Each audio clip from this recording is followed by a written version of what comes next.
All right, hello and welcome everyone to this Sunday's Coffee, Kegs, and Kriegsspiel. It is your host again, Umpire James, here with Felix, and I have invited him to go over his recently concluded game called the Wiltshire Invasion. It's actually a game I was able to participate in and was a lot of fun, so I want to, as part of our Coffee, Kegs, and Kriegsspiel, not just talk about game or running games and playing games, but also show games that and highlight them that are going on. So, without further ado, Felix, thank you for joining me. And would you please, to start off, I guess, just share where this game came about from, what made you want to run it and design it, and what's special about the scenario? Yep, sure. Happy to be here. The idea actually, the scenario was actually whatever. The idea was that I always thought about how we said that our games should be learning experiences. And at the same time, I always found that if we run our games with, different system, different period, different umpire, most or many games are just one-offs where people invent a system for one game and then they run it once and then they move on to something new and shiny. Mm-hmm. And I always thought that really doesn't give the players much opportunity to learn, because even very simple things like how strong is artillery actually can be very different if you have different umpires, right? Yeah. And so my idea was I wanted to run a game multiple times, very similar setup, exactly the same rules, same umpire, so that people actually get an opportunity to learn something. Okay. But what came up then for me is that if I run a PvP game that takes, I don't know, 4 months or something like the Siege game I did before, then I can't really run that multiple times because that's beyond my capacity, and also, the players might not want to play in two of those. Mm-hmm. And so the idea here was that I wanted a short game that I can run really quickly. Um, and luckily, I had the system or the basis for the system, which was what we used in the Kentish War of Succession campaign that John and Emilia and Chrono and me ran some while back, where we had a huge point-to-point map where we played the campaign, and then we ran the battles as tactical battles, but with 1 hour turns. And so I thought, okay, if I run every 2 days a new turn, and then I do 1 hour turns, then I can run a full day of battle in about a month. And that's where the whole idea came from. Interesting. So you intend to? This will be you'll run the same scenario again? You think, or Yeah, I ran it twice. So this is the setup of the second scenario or the second time oh, okay. where you were in it. And the first one I ran was slightly different, but on the same map and with the same CICs actually. So the CIC players were the same. And yeah, eventually I would like to run this one again, and maybe many times. That's the idea, but we'll see how it goes. Yeah. Okay. That's good. I liked as a player. I'll say I enjoyed the hour turns. One because the games went through and concluded very quickly. It's always refreshing to have a play-by-post game end quickly. But with the hour turns, you didn't have as much control over the nitty gritty, which was probably appropriate for the level of command that we had. And so while a lot could happen within a turn, it felt about right. Then you did a good job, describing what did happen, so it didn't feel like the battle was passing you by without having any effect on it. So, um, would you, I guess, go over how, show us what happened and give us an overview of the actual game? Sure. Yeah, so let me start with this. I think this is after one turn, and the scenario basically was that red starts in these 3 locations. They have 3 cores with 1 CIC, so 4 players on the red side.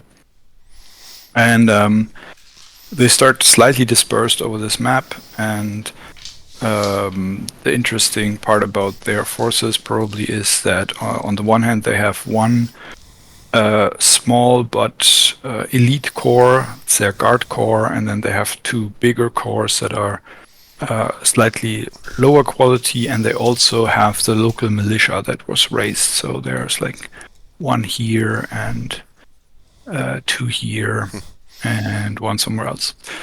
And then blue comes in from the south, so they basically start off map with also 3 cores and a CIC.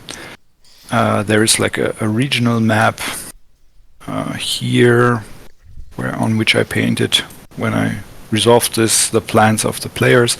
And what we have here is basically the scouting parties that they sent out and where they started to interact with each other. And so that's basically the start of the game where we are now, that they have now found each other in some places with cavalry scouts, and now blue will start marching onto the map. And they decided to go with 1 core east of the river and 2 cores west of the river. And so let me load another game state. Let's see what might be interesting. I guess maybe here. So that's now 4 hours in. And we can see that blue second core has come up here and kind of started to position themselves, and then the other 2 blue cores are coming up on the other side, and they really didn't find anyone because red in the meantime had decided to concentrate all of their troops northeast of Amesbury on these heights here. Mm-hmm. And I think this was you, right? The second corps arriving here. What were your thoughts when you were in this position? Well, leading up to that point, of course, you can see everything there, but when I was at that level, I could barely see, I think, just 2 or 3 of the cavalry just to my north. And all the reports I had been getting, that I had been receiving, was that the enemy was on the move to the east. And so I didn't think, I thought the cavalry that I saw was some kind of rear guard screening force, and I thought that the red team was on the other side of that river to my east and trying to do this giant flank march to get around to our east and rear. And so I didn't think the force to my north was very big or strong, which was absolutely wrong. But I knew there was something there, and so I was just deploying to fight them, and then I had been sending dispatches to the rest of my team saying, hey, they're moving east, and you got to get over here and help me.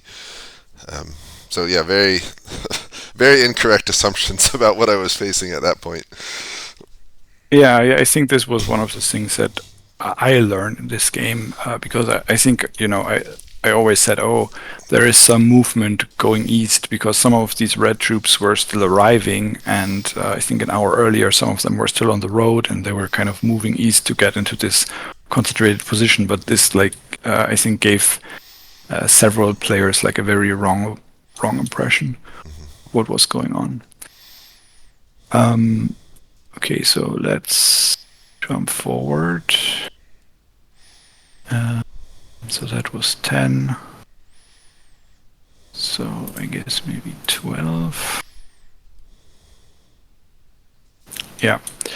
So this is, as you said, you then moved east to kind of intercept their flanking maneuver. And at the meantime, I think this is...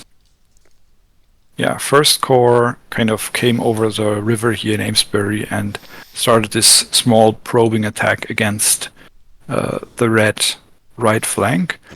And this attack was fairly successful. We can see they have like beaten one brigade here running back.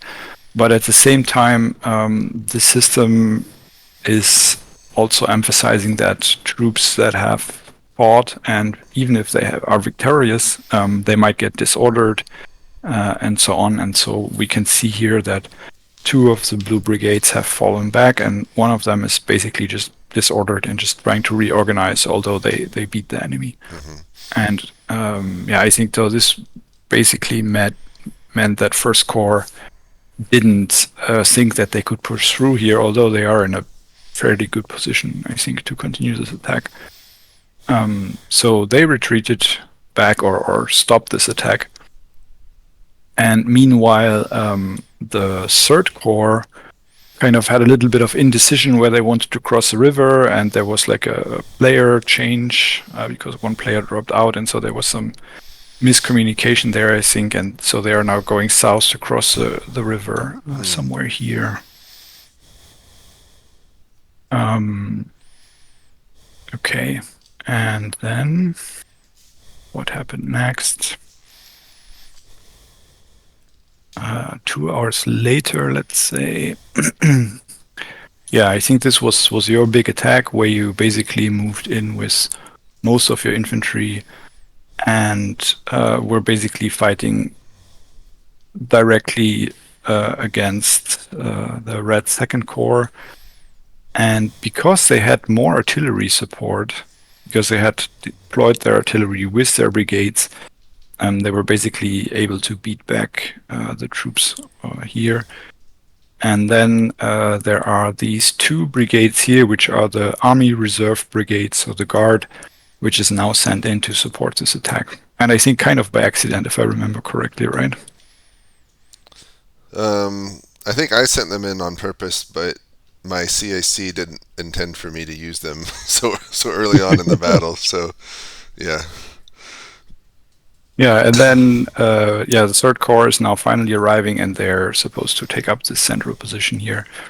And yeah, the whole time, like when we were looking at this in the spectator channel, we were thinking, okay, like this is really not a good position for blue because there's this giant hole in their center. This right flank is not going to break through here, although they are doing quite a lot of damage. But at the same time, red didn't see this hole here because of the way the sight range worked out, and so they didn't actually act on that and just held position and didn't move. And one interesting point as well is that I had this scouting parties here that each of these brigades can send out detachments, and these are cavalry detachments, I think, from Red Second Corps or something. So they were sent out very early before you moved in here, and then they basically got cut off, and now are just being screened by two full brigades because I guess you didn't know what was actually behind this.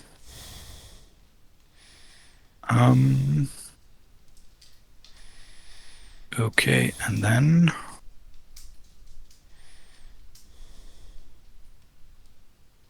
go 2 hours forward.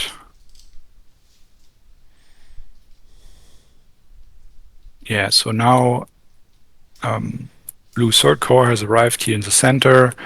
You have set up all your artillery here, and the right flank has basically destroyed each other. So your troops have fallen back. The red troops are also fairly messed up.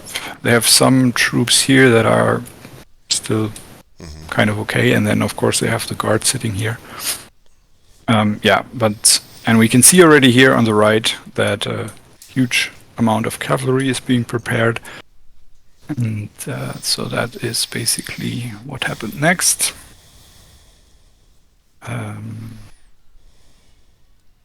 Maybe take a shorter step forward here because lots of stuff is happening.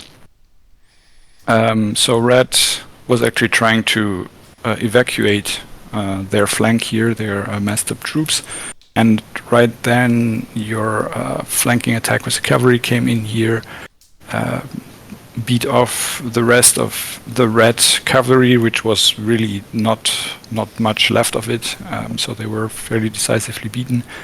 And then you were basically in their rear, while the third corps here was starting attack in the middle, which wasn't going super well, but good enough together with the rest of this attack. And then finally,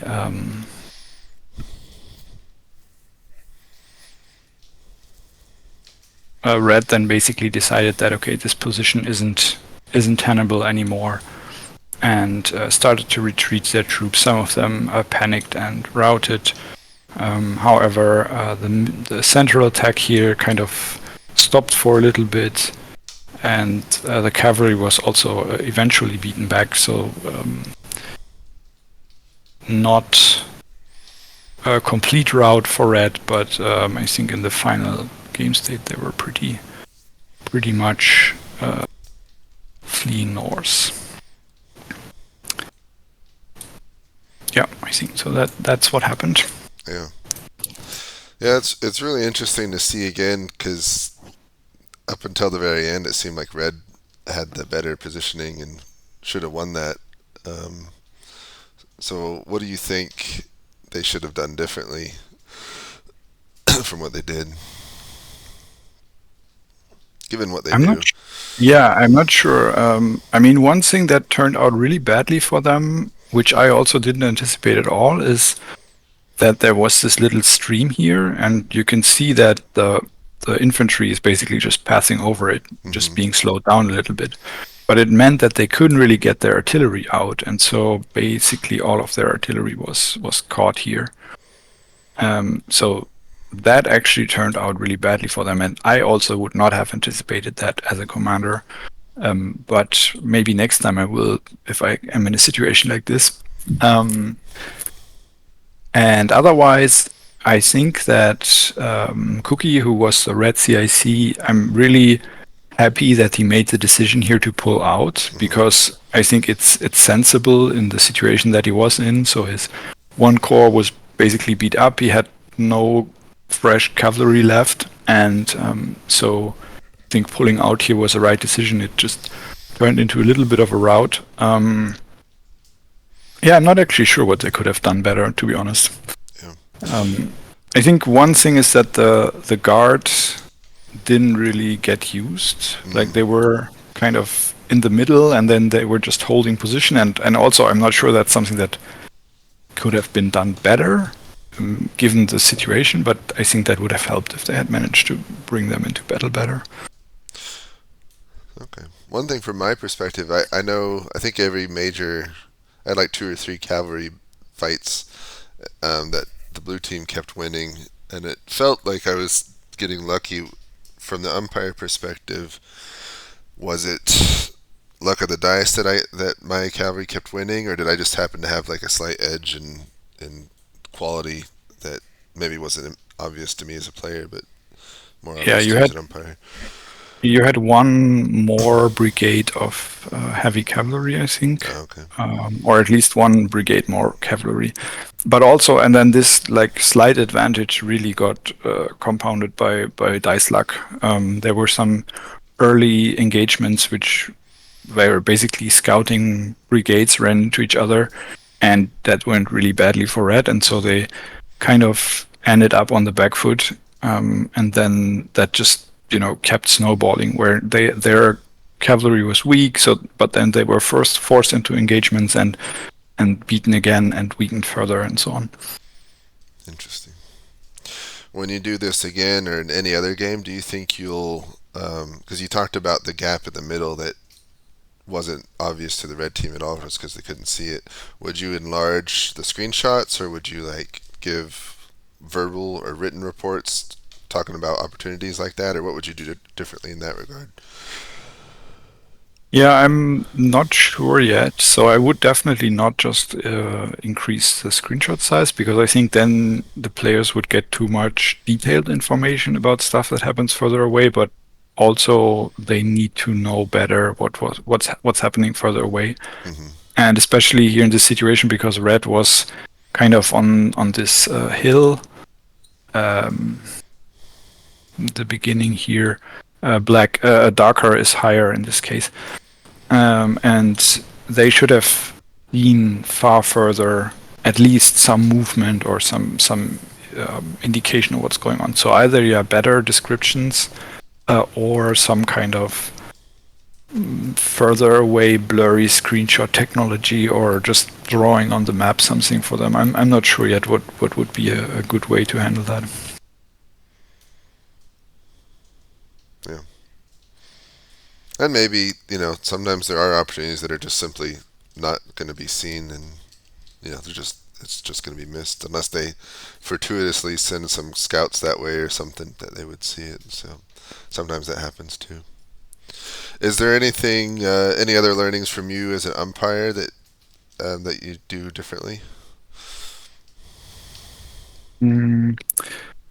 So one thing I tried was because the game, because you have 1 hour turns and the pieces are brigades and so on, there is some amount of autonomy that the NPC commanders have.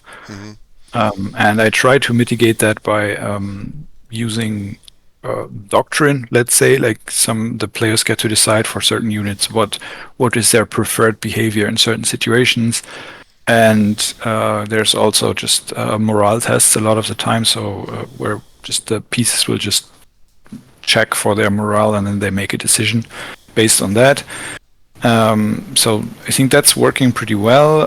One thing I tried here was to use kind of misinformation, that I would like sometimes just roll a dice and say, okay, if this comes up with like a 4 or higher, then I will overestimate, I will exaggerate the number of enemies or something like that. And I think this had some interesting effects. I would like to use that more, but it's also kind of dangerous. You don't want to kind of make the players feel like they can't trust the umpire. That's a bit, yeah, I'm not sure how to handle that yet, but it's something that I would like to increase. And also the pre-game scouting, because I think this is one of the things that might help with this whole just running into each other that we have in many games.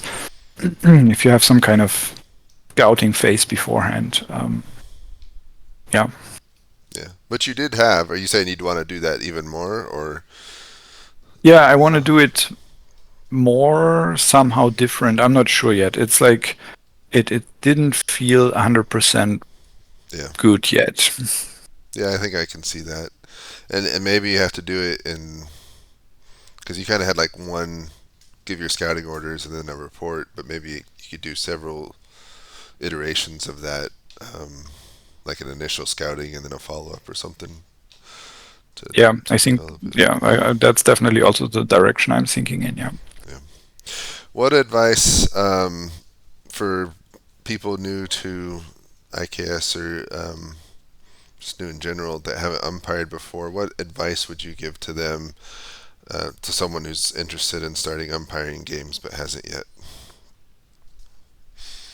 I think number one is always start small. So here, the first game I ran with only 3 players per side, so 2 cores and 1 CIC, and I thought, this is too small. I don't like it. But I did it anyway because I wasn't sure I could handle that, and it turned out yes I can, and I felt then confident to increase it to this size, and I think this is the right way to do it. And this one had what, 4 players per side? Is that right? Yeah. Which I think is more of a reasonable perspective, where you have 1 CIC and then 3 core commanders, because otherwise the core commander doesn't really have to delegate, because he can just bounce back and forth between his 2 cores, and yeah, I've seen that time and time again. Ideally you have a minimum of 3 subordinates per commander, whatever the scale, for that reason.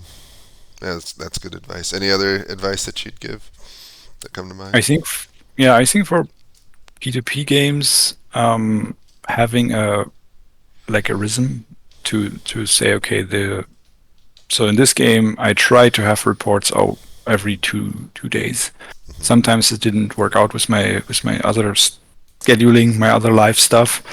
But one thing I'm really try to do is that if I say, okay, the deadline is, Friday evening, my evening, that is, then I would sit down right after the deadline. I will resolve the turn and have the reports for the players, so they know that they can expect the reports right away. And I think that helps to keep people engaged if you have this kind of more or less regular schedule, and they kind of know when to expect the updates. Yeah, no, it absolutely does. I see the same in my game. There's some games that I'm in currently where it's not that the game isn't happening, but the way it's being done is with the use of interrupts, and so the umpire, wherever there's a battle happening, the umpire is processing that, and in the meantime, everyone else is sitting around, which is fine. It's a perfectly fine way to run the game, but for me as a player, I find myself forgetting to do updates because after you've been sitting around a week or two not having to, you just kind of forget that that game's there. And so, yeah, having a rhythm to make it more regular really helps a lot. I agree. All right. Well, there's a really good overview. Really fun game. I don't want to just drag it out, but I guess, do you have any final parting thoughts that you want to share? And let me actually check the audience and see if anyone wants to raise their hand and ask any questions. I'm trying to see, how do I get out of this view back to the people view?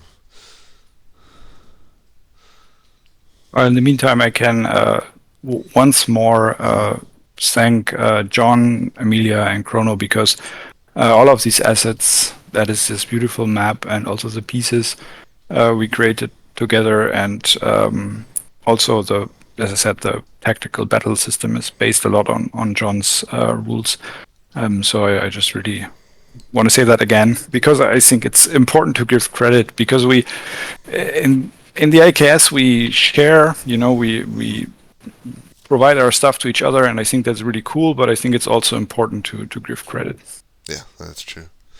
All right, so I see listening in, we got Otto, Emanuele, and Kuznetsov. Raise your hand if you'd like to ask Felix any questions. If not, we will conclude. I'm not seeing any hands, so we will conclude. Thank you, Felix. Really appreciate your time and appreciate your excellent work as an umpire and your contributions to the IKS. And I hope you have a good rest of your Sunday. Thanks, everyone who listened in, and have a good week. Yeah, thank you.